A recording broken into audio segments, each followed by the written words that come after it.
Welcome to Back from the Abyss. I'm Dr. Craig Heacock.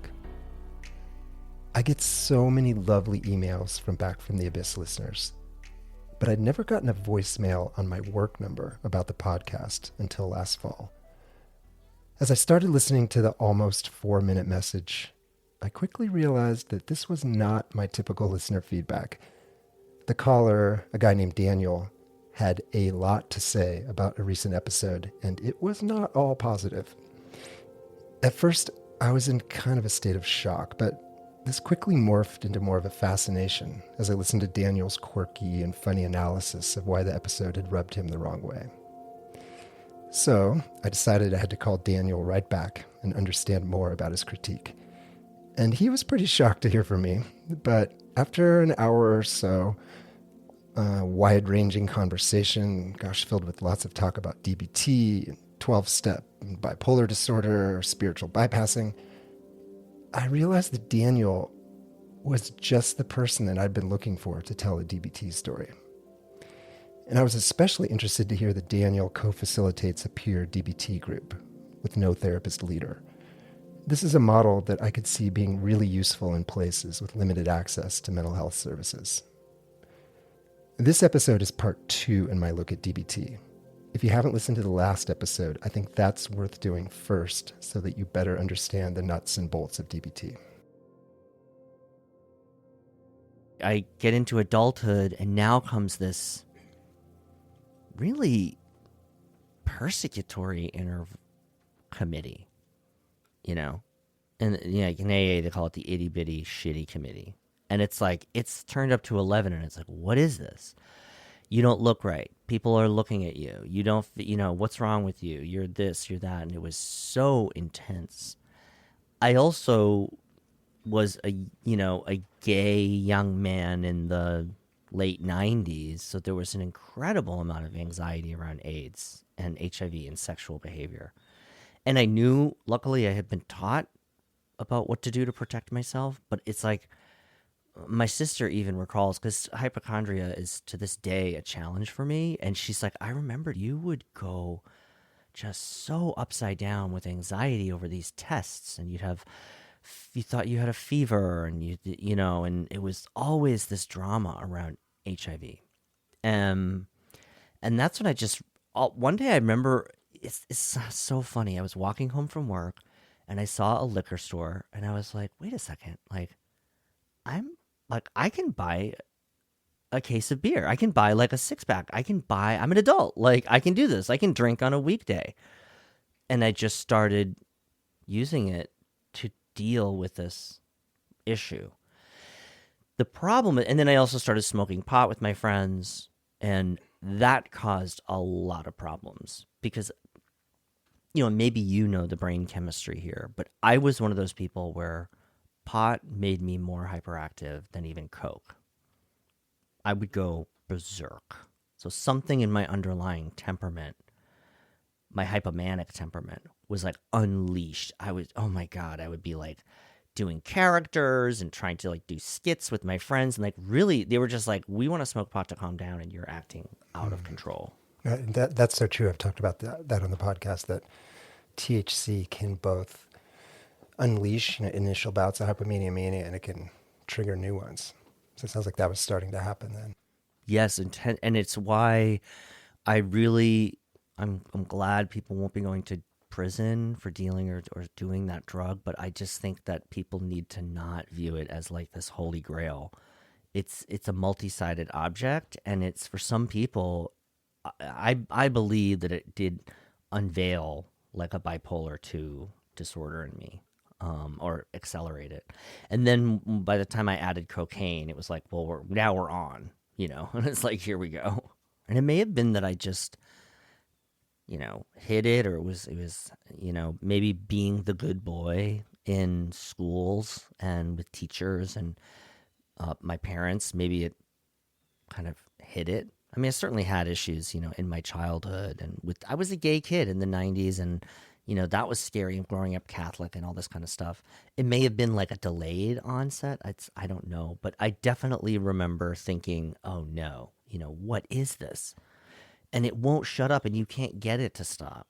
and it just follows you everywhere, and just thinking like, I'm going crazy, this is really bad. And I remember it was the first time where I call this emotion the clashing. I like to give my own names to these mental states because I think these psychiatric terms are so overused, and they're so they don't name the specificity of it. So, and when I'm working with the peers that I share community with around these issues, I use my words. So one mood that I had, which I called the clashing, which is, could maybe be described as a mixed state, but it's just like an accelerated depression.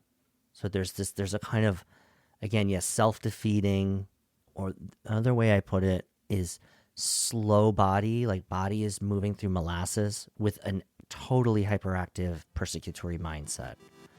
It's like I can't do anything, I can't move, but my mind is going a mile a minute.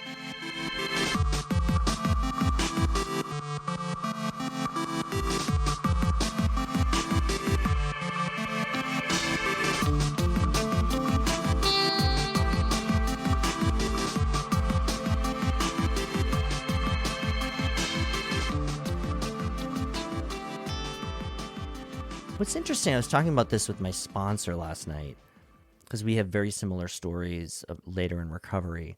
It's not like, oh, I'm depressed, I have the clashing, I have like the shitty committee, so I'm just going to do enough drugs to like get to baseline and then like be productive. It's like, no, we want to go to the opposite. I want to feel great. Be a golden god. Yeah.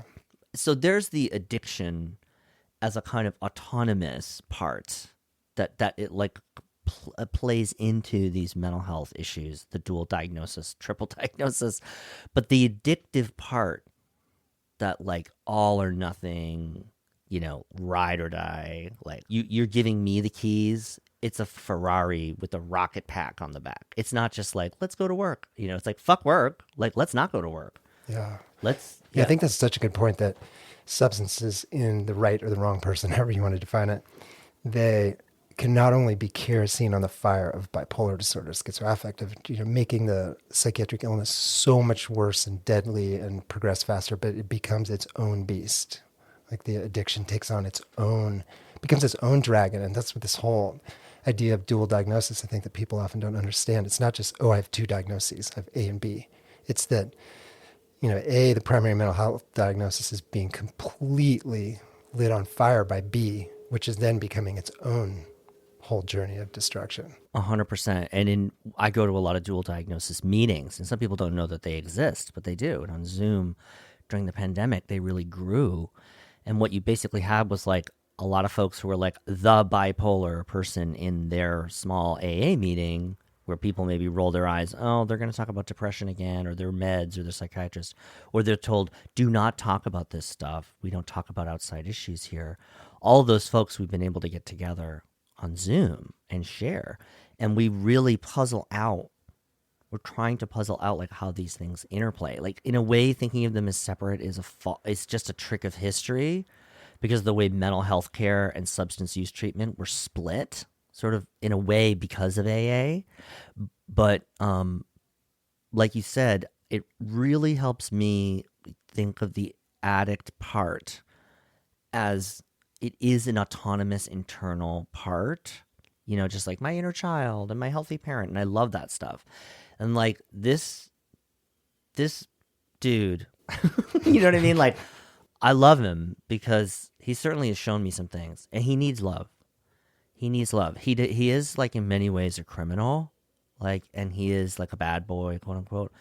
But like, just like they talk about in internal family systems, it's like, that's just the like burdened, like, weight that part carries. That part does deserve love. And we can get onto this later of like, it doesn't deserve judgment, does not help. But a lot of treatment is judgment.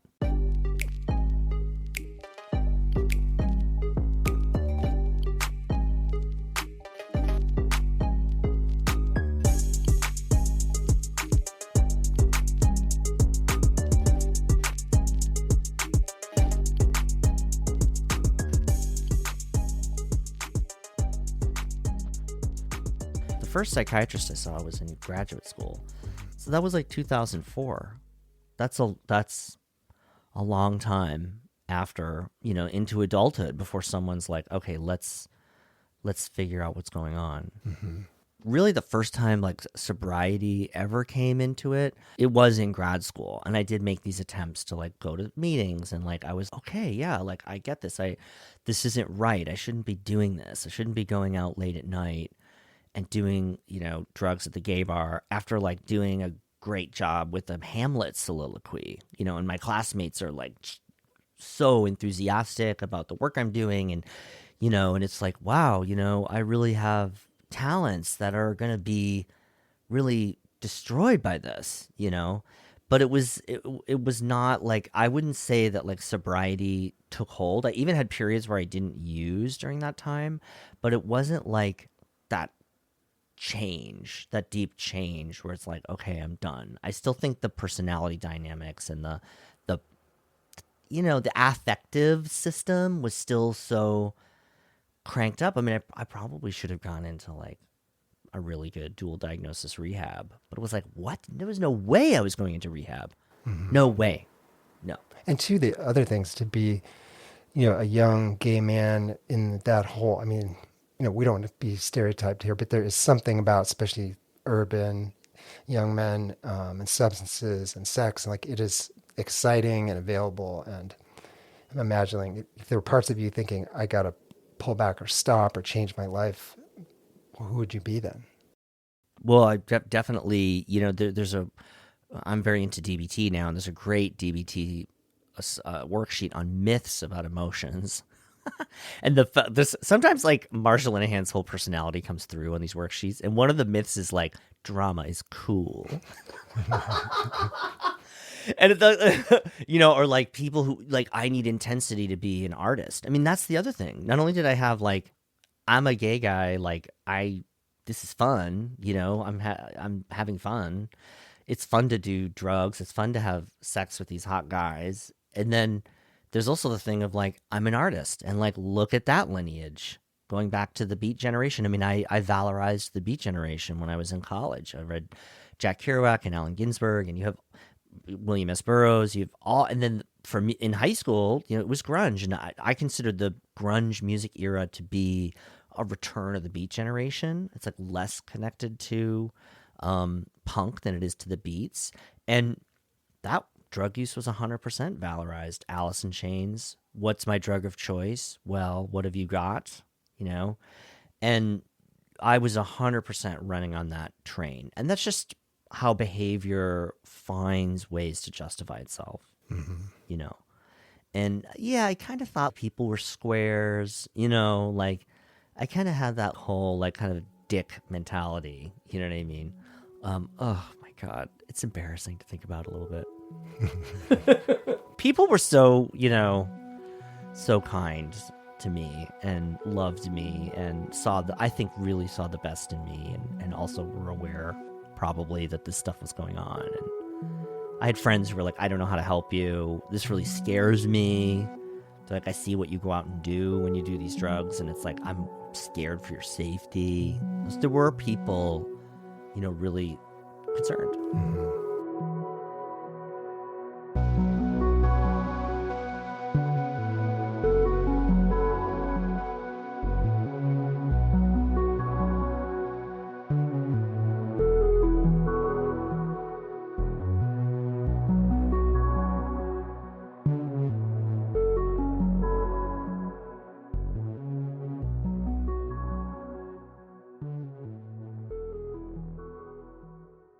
I'm living in New York City, and it's been a year since my mother died, and I'm starting to feel better. And I actually thought to myself, I think I'm going to start a band. And I took out a Craigslist ad, and I started talking to some dudes, and I was like, maybe I can do like this theater thing with music and combine it, because I was always like a music and acting person. And it's Memorial Day, Friday. I had a temp job at the time. So it was a long weekend, beautiful day. I come home, and there's a call from my dad, and he says that my brother has killed himself. but that my brother committed suicide, that he hung himself. And I remember in my mind's eye an instantaneous image of a wall went up. It was a visual internal image. I didn't see it in the world. It wasn't a hallucination. It was an internal image of a wall, almost like something like the Great Wall of China, but actually higher, like the wall in like Pink Floyd, where it like goes up as high as the sky can be seen, and to the left and to the right as far as I can see in either direction. And this then just screaming. I just was screaming over and over and over again. I couldn't stop screaming. In fact, I couldn't stop screaming so much that a neighbor child was like, stop it, through the window. And my brother had like so much pressure on him. I do think temperamentally he and I were similar in many ways. If we could have gotten him into like a facility, like even like 450 milligrams of lithium and like 100 milligrams of Seroquel, he could have woken up the next day and been like, why was I thinking all that stuff? Like, how do I know that? I know that because of me. You know, and like now that wouldn't be the answer, but then there would be clarity to solve the problems. Like, buy some time. Yeah, like maybe this business isn't the right fit for you. Maybe this is too hard. Maybe you should go work for a company, or maybe there's other things that have to change about.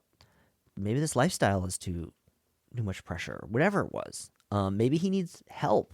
You know, in certain ways. But I just think that when you're that kind of guy, it's like, it's all you. Like, you're fucking up. You suck. Kill yourself.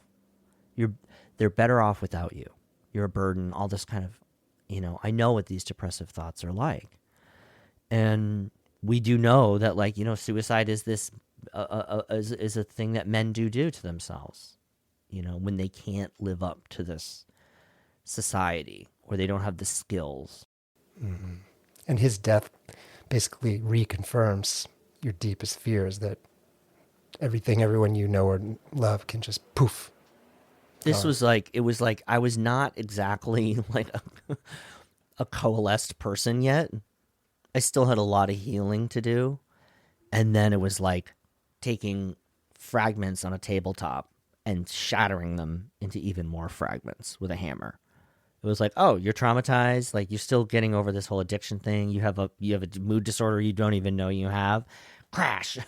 Here's another, you know, here's complex PTSD on top of it. And this is a line in the movie Bottle Rocket. He goes into the psych ward, the Luke Wilson, and they're like, what happened? And he goes, I went fucking nuts. I just went nuts. I mean, that's how I felt during that time. Like, I went nuts. Like, I wasn't using, but I was like enraged. I was just so angry at the world. It was a very, very scary time.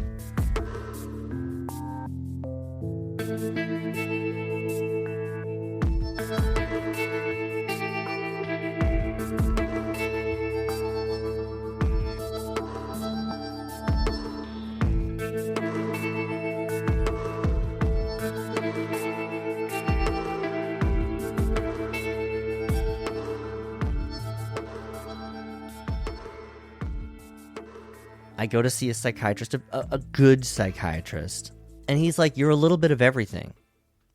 He's like, you don't present classically as like one thing. He's like, you're a little bipolar, you're a little ADHD, you have anxiety, there's some of this, like, he's like, you know. So we just tried some of the bipolar meds, like a little bit of lithium, a little bit of Seroquel, you know, maybe, yeah, I think that was it. But, you know, it may not have been like enough exactly, but it really did help. And like, I just felt like I could order my thoughts for the first time, like ever, like to pick and choose. And I also think that it just calmed me down so that I could actually like get stuff done. So I just start being incredibly productive, but like, I would not say manic. I give birth to this creative project. It was like based around a character, and I'm doing solo shows, performing at like open mic nights. And then I'm like, I'm gonna write a play, like a full length play. And then we perform the play, and then it's like I'm gonna get a grant. And I got like a grant for like $7,000 from the state. And it was like I had to do all this application material, all these forms, all of this stuff. And then when the production was done, I had to reconcile all of it and like all the receipts and all the finances and make sure I spent it all on stuff I said I But you would. were sober and you weren't hypomanic. No. And I was now people were like, where do you get this energy? You know? And I'm doing one play, two play. I write a third play. I write and produce and really direct 3 plays starring me with other people in it in 2 years. And then I'm like, we do it in this little town. Then we go and do it in Boston. Then we go do it in New York. So I'm hooking up with my former graduate school colleagues. Like this new work that I'm creating is exciting to them. And it's all this, intersection. And I get in a relationship, and I'm like living with someone and his dog. And it's like, oh my God, I love this dog. And I'm kind of living in a house with a person and A healthy person. It was not like necessarily the right relationship for a long term, but it was very nurturing and it was very loving. I auditioned for one of those big reality shows, like in front of 8,000 people or something, just like big, difficult shit, like stuff that takes a lot of like guts. I just ultimately did not go on the show because I didn't like the experience, but like I did it. Was like I showed up. So then I decided to move back to New York, and it's like, let's get back on the track. Let's see. I have this project. Let's see what we can make of it in New York. I joined the sober communities in New York. I had like 5 years sober. I'm like, oh my God, I've got a long time sober. I see a lot of my colleagues. They're in the city. They're having huge successes. They're doing great with their careers and relationships and stuff. And, so it was pretty gutsy. I mean, I think I was 40 when I moved to New York. And a friend of mine was like, you're insane. He's like, only you be like, I'm going to start my life over at 40, So, and it was great, and I had a really good job at a really interesting nonprofit, doing interesting work during the day and then doing this wild project that just started to like take off in ways I could not ever have imagined. It was like, oh my God, what's happening? And that's when things like started to get tricky.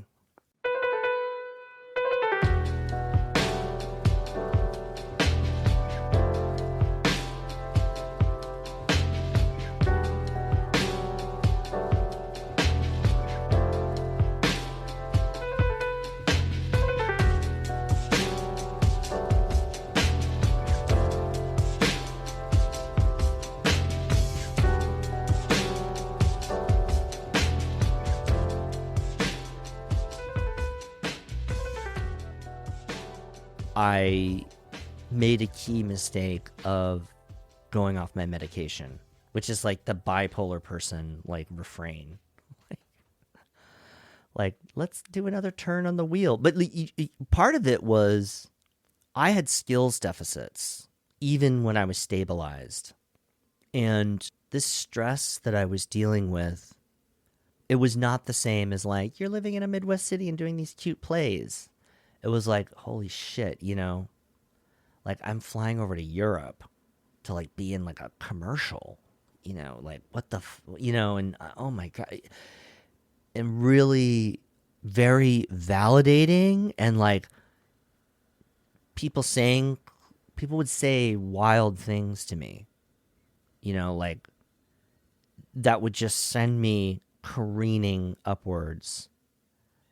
And it's like, I don't think they ever realize that like when they're trying to be helpful, they're like, oh, you're amazing, you're brilliant, or whatever. And this is going to happen to you. And like, people say like, get ready. Your life is about to change. Like you're going to become like a big deal, and not just one person, 2, 3, like all these people around you and around me. And it's like, inflating, and then like it doesn't happen, and then it's like it's just this up and down. And I didn't have the mentalization skills to really like compress those ups and downs, you know, to like to counter that stuff with a coping thought or a coping, you know, some physical thing or the skills that I have now. So it really was like being on a seesaw. And the shows would be amazing. And then there'd be like the day after. And then I wanted to lose weight because, like, okay, I have a photo shoot. I'm going to be in a video. People are going to be seeing this. I don't want to be on these meds. And also, they're not working. Mm-hmm. They're not working. I mean, look, I'm like, you know, the people in my day job started to say, we don't know which Daniel was going to come in. I think it's such an interesting kind of question and theme about this. My meds aren't working. Because what does working mean? Because I think so often, if things are going pretty well, but maybe not perfectly or beautifully, it's easy to think, well, I still get sad or frustrated or don't sleep well sometimes or even feel a little hopeless. These meds aren't doing anything. And so, but it could well be that actually they're the scaffolding that's keeping you from plunging into total hell or not. So it's always very interesting to me when people come in and say, you know, my meds aren't working. I think that can be a 20-minute exploration of what's working. I mean, I know. I wish you had been my psychiatrist. I mean, you know, I was in therapy. I was in this very open-ended therapy. I mean, I would sit down and he wouldn't say a word. So it was, I think, very psychodynamic. And I think I wanted skills at that time. And I wanted not to be told what to do, but I really felt like, you know, life is really happening for me and I don't have the skills to manage myself within it. And that may not be bipolar disorder, like you say. Like there was probably potentially seas of other emotions that were not happening because of the meds. But that, again, like you said, it's like, well, if you're, you know, 40 years old and like you've done drugs most of your adult life and like not coped with stress and been challenged and done, you know, you've done hard things but used drugs or grandiosity to get through them. Now you're being called upon, and there's, you know, again, in DBT, they would say this is a skills deficit. It's not a pathology. It's just that someone doesn't have the skills. And so I stopped taking the meds, and then I just really started to, it just started to get worse. I quit that day job and then was like, I'm just going to do this art project. And it was a completely wild feeling of like not having a job and kind of giving up my apartment and then couch surfing and performing. And I'd be performing in Minnesota, and then I would be here, and then I would be there, and then I'd be on Cape Cod, and then and it was like, so wait, think of that. It's like between time zones, off your meds, working at quote unquote, right? So you're performing at night. yes. So like about the very best way to destabilize, other than like throwing some drugs. Yeah. And you know, I so value my sleep now, and I see sleep as the ultimate mood stabilizer. And also sleep interrupts episodes. But anyway, so I am like here, there, everywhere. I land in a small town in the wintertime in a scenario that can be basically described as like, you know, The Shining.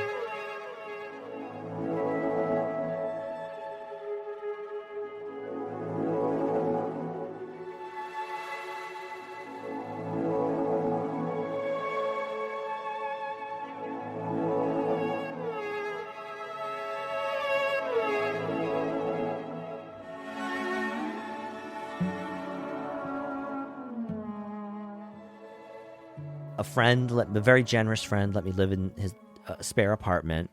And I think like I'm going to record my album. This is like a next level artistic retreat. And it's so interesting because I was 10 years sober, and I think I really want to study this qualitatively, except I have no skills as a researcher, but I really want to study this because my sponsor had 10 years at one point. And he had the same experience. We both had the same thought in our mind. We were sort of defeated by stressors. Sobriety, the program didn't feel like enough. And we both had this refrain in our minds, I have no future. I have no future. I have no future. I have no future. I have no future. Which ironically opens up everything. Like if you believe that, I mean, What? it opens up everything bad. Yes. That's what I mean. It opens up all the doors that you have kept shut. Yeah. If you have no future, why not go for it? So, I think there's something maybe about 10 years. Also, wondering, in 10 years, you think 25 to 35, 30 to 40, 40 to 50, you're very likely in a different stage of your life. And it could be very easy to imagine, wow, 10 years ago, that was a different me, that was a different place, a different context. It's like, things are different now.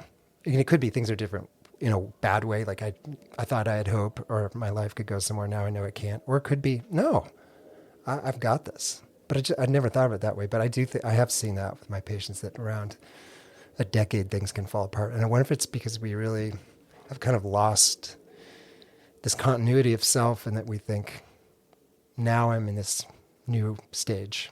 That was an old me, and now I can let loose.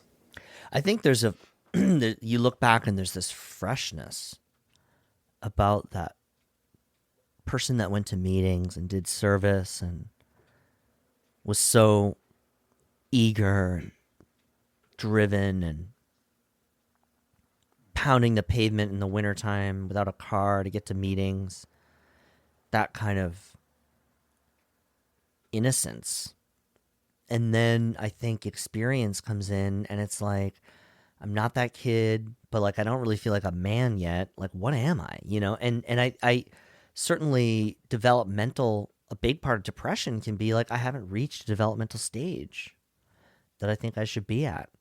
These are all judgments. They're not helpful. So I end up going into a hospital and a psych ward because I can't get meds because the psychiatrist in this little town is like not available. So I have to tell them that I'm like suicidal, which I'm not, but I'm having a lot of bad thoughts every day. I have a ton of unstructured time. I went to see this like counselor in this little town, and it's so funny because like I think if someone had behaviorally analyzed my life, they would have been like, well, yeah, who wouldn't feel that way? Like, you're sitting around doing nothing. Like, go get a job. Like, go be a barista. You're going to record your great album. Well, you're probably going to do that, a couple hours at a time. Go be a barista 5 days a week. What do you mean you're just, But they put me on lithium, and it was pretty amazing the way it did kind of immediately kind of erase certain thoughts. It is sort of like a magic bullet. Yeah. Do you remember what thoughts? I have no future went away. It was like, what? Why would you think that, Which is a crazy side note, that an element, lithium, can wipe away a quality of thought. But you must see it all the time. Yeah. No, but I'm endlessly fascinated by that. It's bizarre. Yeah.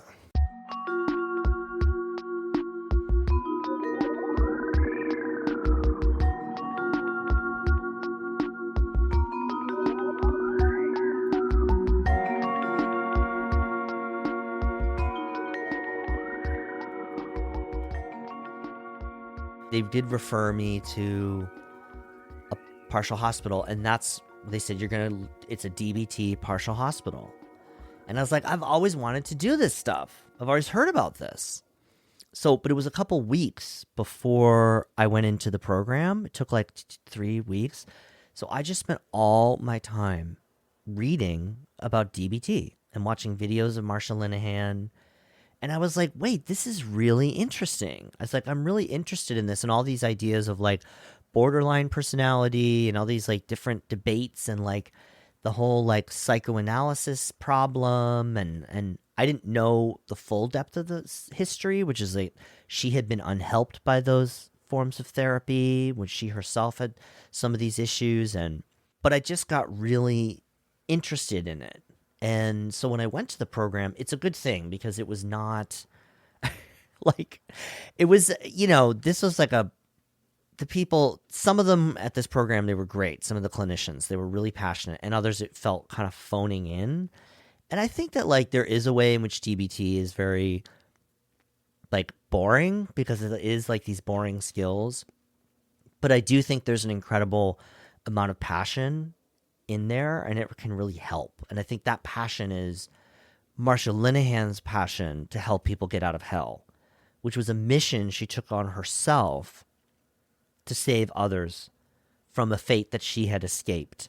And that's where I also think there's similarities with 12 Steps, because the 12 Steps is by people who escaped a fate and then want to help others. And that 12th step. And I think, you know, DBT is driven by that same.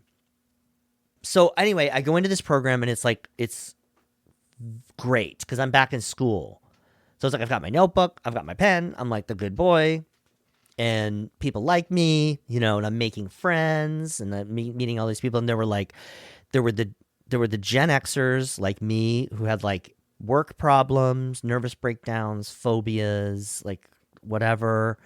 Then there were the millennials who just could not cope with college and were self-harming and dealing with some insane stuff. And then there were these amazing baby boomer women who were just like, they'd had it. They were like, that he's not getting anything. He's not getting a damn cent. Like they had all these like ex-husbands. They had these bosses. I work for the worst boss in the world. You know, it's like, okay, let's talk about judgment. And we'd all do our diary cards. You know, how suicidal do you feel today? I remember it being very moving for people to check in about how self-destructive they were with the group. Do you think you're going to act on it? What will you do if it gets worse and you're at home? I'll call the number. You know, do you have other people you can call? What skills will you use? And my cards, I'm like, well, what issues am I working on while I'm here? You know, like I'm not like self-harming. I'm not like attempting suicide.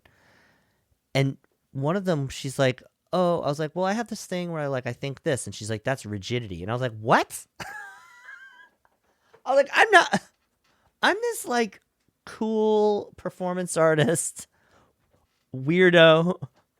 And she's like, that's rigidity. And then I'll never forget this one moment where we were talking about rumination. And they're like, rumination is when you sit there and you just think about how bad you are and how awful you are and all the bad things that you've done. And I like put my hand up and I was like, well, I mean, I think that's how I like motivate myself. And they were like, the clinician was like, no, that's depression. I was like, it is. And everyone in the room went, yes. And they're like, you're not supposed to do it. Oh, I'm not. Yeah, don't do that. Don't do that. Okay. So this was really your first exposure to DBT. You'd heard of it. You knew it was skills-based. You wanted more skills in therapy versus like more just insight or internal exploration. But you had to go into the hospital to get a DBT intro. Yeah. Yeah.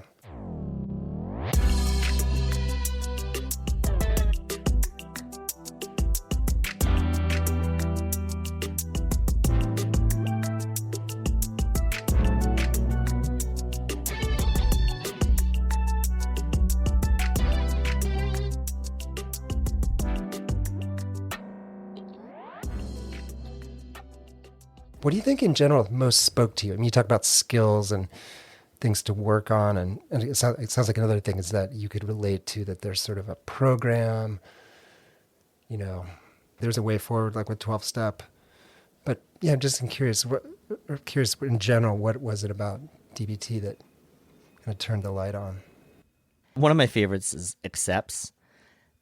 Wise mind accepts activities, contributing, comparisons, emotions, pushing away thoughts, sensations. Comparisons is compare yourself to someone else who's worse than you.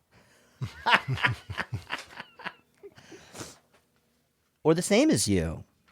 I compared myself to Maria Bamford, who's like has a lot of mental illness problems and was able to be in show business. Pain is inevitable. Suffering is optional. That's huge. I think in DBT, they would say it's important to recognize that we can do hard things. It's important to name the hard things we've done And then to say that we can continue to do hard things because more hard things are coming. And like spirituality and all this stuff is not going to make those things not hard. And like you're not doing it wrong if it's hard. But it might take the suffering out, but there's still going to be pain. I don't deal with hypomania anymore, I would say, or really depression. I'd say that like, anxiety is an ongoing issue and the hypochondria is an ongoing issue. And I think I've actually started calling it somatoform disorder because hypochondria is a literary trope or like I'm a hypochondriac, but it is it's a serious problem. Like it's very real and like my doctors would tell you it's very real, and it's something that I started to diagnose and analyze behaviorally thanks to DBT because we're asked to think behaviorally, like find our loops, find the rewards. We think, oh, I hate the way I behave when I do this. I hate it. I feel so terrible after. But then we realize there's a reward for that, and that we have to look for those rewards, those incentives. The people in our lives may be reinforcing it, and we don't even know it. So I get on kind of the proper meds. I'm going to these meetings, and then I just start really only going to dual diagnosis meetings where we talk about mental health issues and sobriety. And it's like a revolution for me because I can talk about, I just remember being in one of these early meetings on Zoom and talking with a whole bunch of other bipolar addicts about hypomania. And someone saying, I can trigger it by not eating. And I was like, yes! He's like, sometimes if I'm bored or I just feel like depressed, I know if I just don't eat, I'll get hypomanic. And I was like, whoa. Talking in detail about what hypomania feels like and what it motivates and what the pleasures of it, the difficulty, talking about my hypochondria in detail, people sharing about being borderline personality, people being schizoaffective, managing hallucinations, depression. What about this borderline personality question? So I think a lot of people, when they think about DBT, dialectical behavioral therapy, they think, oh, that's for borderline personality disorder. That's for people who self-harm, self-injury. That's for, I think often like women, who are cutting and burning themselves. I think that's a stereotype. But what we're hearing you describe is that DBT has actually been a crucial part of addressing kind of the addiction demon, addressing the bipolar demon, addressing the committee of horrible negativity in your head. Mm-hmm. Well, so the entire suite of DBT skills is for people who self-harm and are highly suicidal. It was developed that way by Marsha Linehan and her team. So all of those skills will make sense to somebody who's struggling with that. That's considered phase 1 of DBT. Phase 2 through 4 are for and there's different ranking of them, but 2 is for things like mood disorders, anxiety, trauma, eating disorders, and what they describe as problems in living. And there's all these really amazing terms in the DBT skills manual. So she also talks about people who live lives of quiet desperation can be helped by these skills. And is that her term? No, that's an AA term. That's a term from a poem. Okay. And then even better, people who are incapable of experiencing ordinary happiness, which is a Freud quote flipped. Now, she read a lot of Freud. She loved Freud. She read a lot of Freud. So that describes a lot of people. That's a lot of people, problems in living, So what happens I'm participating in kind of a peer DBT study group. It's not a therapy group. There's no therapist. We're all peers. We read from a workbook. We read together. We answer the questions together. We do homework. We discuss the skills. Is this a thing? Does this exist all over the country, or is this just here? It's just us. It's just 6 people. I've never heard of a peer DBT group. It's a great idea. I really want to have it get studied to see if these could be useful. What I will say is no one in our group is self-harming. No one is suicidal. No one is in crisis, and no one is relapsing. So everyone has over 2 years of sobriety at least. Many of the people have 6, 7, 8, 10, 20, 25 years of sobriety, some of them. But there's something that's not working for them. There's an anger issues in certain situations. There's an inhibition to communicate at work. There's issues that are holding people back, and they're going to therapy. I don't want to criticize therapists, but I think that a lot of therapy, from what I hear when I talk to some of my friends, it's like a weekly check-in. So then this happened, and there is not a structuring and a confronting of what's not working. And the result is that people kind of coast. And it's like they're not using, so they think like that's enough. But the steps have not addressed these issues because a lot of times it relates to emotions. And the 12 steps have nothing to say about emotions except like you shouldn't be resentful or fearful. There's nothing about how to really.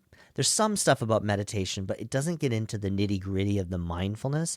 Now, it may be that what this group is doing is not DBT. It may be it's a mindfulness and cognitive skills group, but I do think that some of we do use the dialectical thinking, so you can both be you can accept your life as it is and be working to change it. They're not mutually, that we want to do both of those. We can accept that I feel terrible in this moment and my life is okay. That resolving of that polarized way of thinking, black and white thinking, is part of a lot of mental health challenges, anxiety, depression, that are not necessarily borderline. Now, Otto Kernberg, the psychoanalyst, would say all drug addicts and alcoholics have a borderline personality organization. They may not have the disorder, but they have the splitting and the denial and projective identification and all these kinds of defenses that they call it. So, maybe that's there. What I've found with this group is people in recovery are so primed to work on themselves and to be maybe the way I'm doing things isn't entirely right. I may be the problem. I might, that they absorb these skills very easily. I've had some of the folks in this group, one acronym where they're like, it's changed everything about my work relationships. Or I transformed my relationship with my landlord through the give skill: gentle, interested, validate, easygoing manner. Whenever he calls, give, validate him. I don't agree with him, but I validate him. So there are these little shortcuts that it's like, oh, am I an angry person and I'm always getting into these arguments with people and I don't know how to control my temper and must go back to my childhood. It's or I just don't know how to have a tough conversation and get what I want while not escalating things with people. Yeah. I never learned how to communicate. Yeah.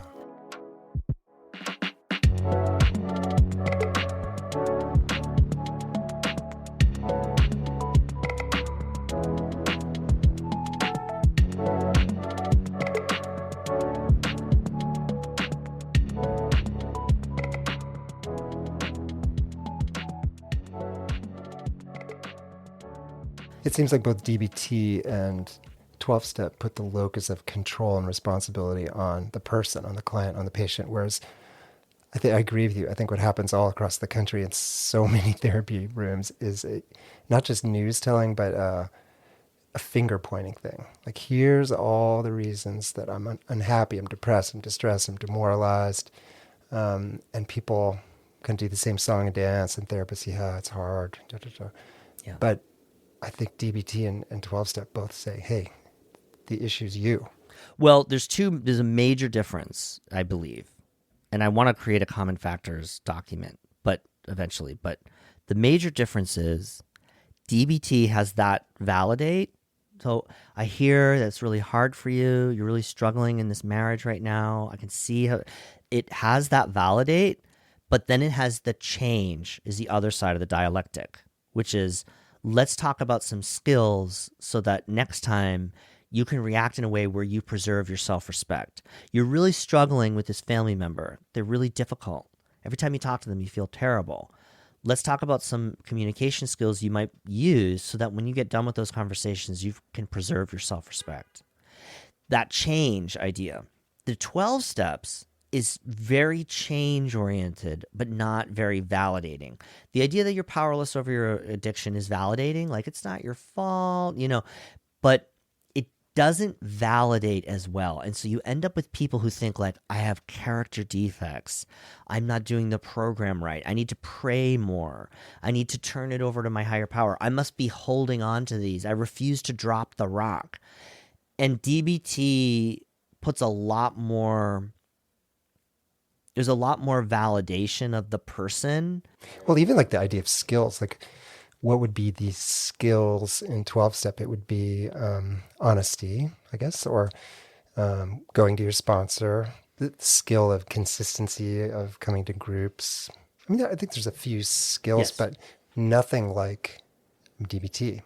I mean, DBT's, that's core to it. My understanding of it is you're actually learning specific ways to handle your thoughts and feelings.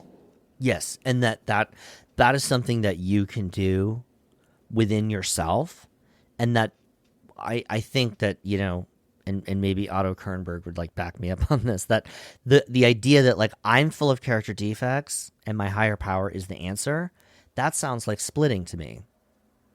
I don't know. Again, we have more of the illness coming in as the solution, as opposed to there are skills in DBT of like turning the mind or connecting to your higher power if you need solace.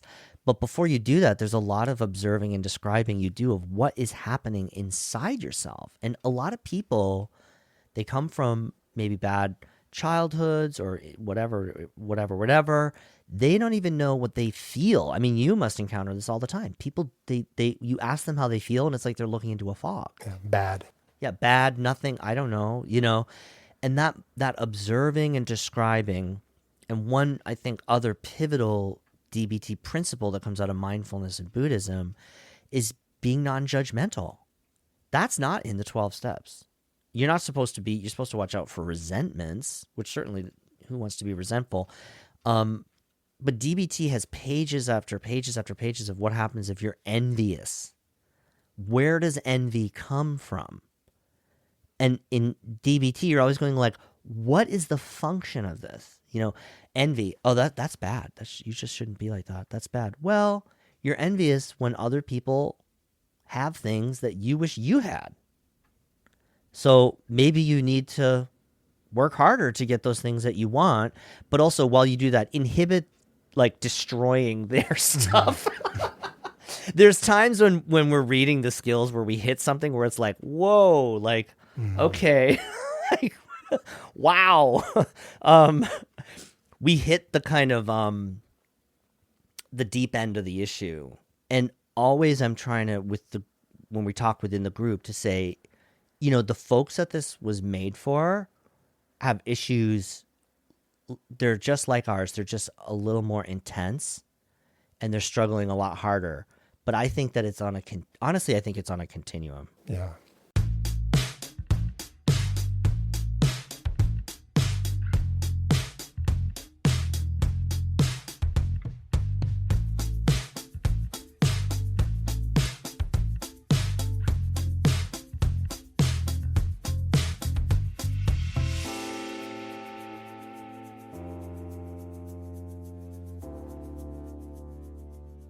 Which specific DBT skills have been most life-changing for you, and why?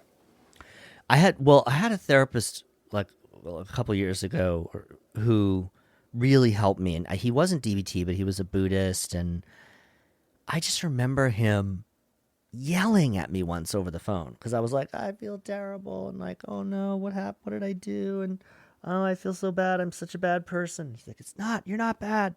You're not bad. It's the bipolar.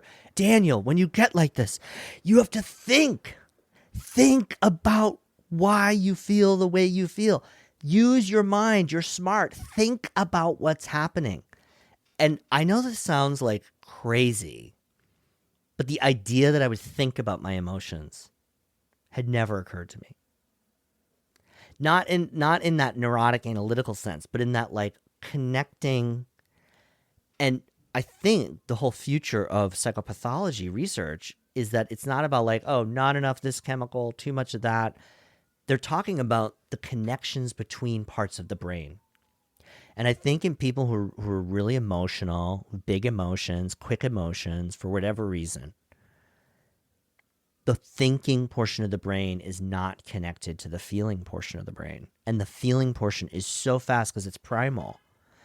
It's so fast but you can slow down the body, slow down the emotions, slow down the mind, and link them up. And the observe and describe, going from I'm an idiot, okay, a globalized godlike statement, judgment about myself, to I feel really embarrassed because of what I said on that date. I feel like I said too much or not enough, or I don't know. In this moment, I'm just feeling really insecure. But that's okay. Dating is hard.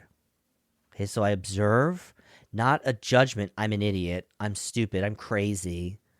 We don't talk that way. We don't talk about ourselves that way. We talk about how we feel and why we might feel that way. And then we have a coping thought at the end, which is that it's okay to feel this way. I validate myself. I feel that, if you think for that second, we think these things all the time. We think them about other people. She's an asshole. You know, I find her to be a difficult person because she thinks this way of being in the world is like, you know, the way to be. And I'm just not like that. And it rubs me the wrong way. We're in a very different world here now. I'm with this person as an equal. I'm not making a godlike proclamation about them. But I'm an idiot. I'm crazy. How often do we think these things? But when we break that down, I feel this way because, and the because in DBT, it may go back to being born. I had things happen in my childhood that were difficult. And in this moment, I'm being reminded of that. But you know what? Today's another day and I can always do better. And I'm working really hard on myself. Yeah. Has DBT helped you cope with kind of this core fear of having so many losses in your life, you know, including your brother? Just this sort of dread and helplessness and hopelessness that triggered. When you read those manuals and those worksheet books, it's like, you know, it makes sense. This person is doing the best that they could. And these structures that we can name, bipolarity, borderline, anxiety, whatever, these are the compromises that the brain and this nervous system makes under extreme stress. And maybe that stress is like the womb, you know? Or maybe the stress was grandma was in a war and now you're genetically inheriting, like, I'm not going to trust a damn person. I live in a world of danger, whatever it is.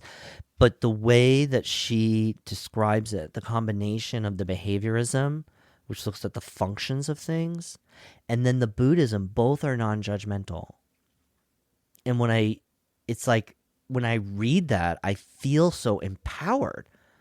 And when I communicate with people in these terms, it feels so loving and supportive and empowering.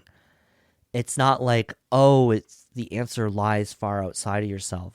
There just is within DBT this idea of radical acceptance, which is like, we're all going to die and we don't know when that happens. And my mind wants to know exactly, would love give me the time, give me the counter. Who would really want that? But there is a part of me that's like, tell me it won't happen, but it will happen. I mean, the theory in DBT is like people are born with emotional vulnerability. They have some kind of vulnerability in their affective system. Maybe it's cyclothymia, maybe it's bipolar or depression. A lot of times with quote unquote BPD folks, it's a kind of baseline irritability and depression with a cyclothymic kind of thing in there too. And was like, well, you know, and then there's an invalidating environment that doesn't teach skills for this type of challenge. And then off into the world, and then now, okay, well, I'm going to use drugs to deal with this. I'm going to use this to deal with, you know, and then before you know it, it's like this person is just like a collection of all these really unhelpful ways of coping with this issue that alienate people and whatever. Would you rather hear that or like, you know, well, it starts with the death drive. And also like an oral fixation, like an oral character.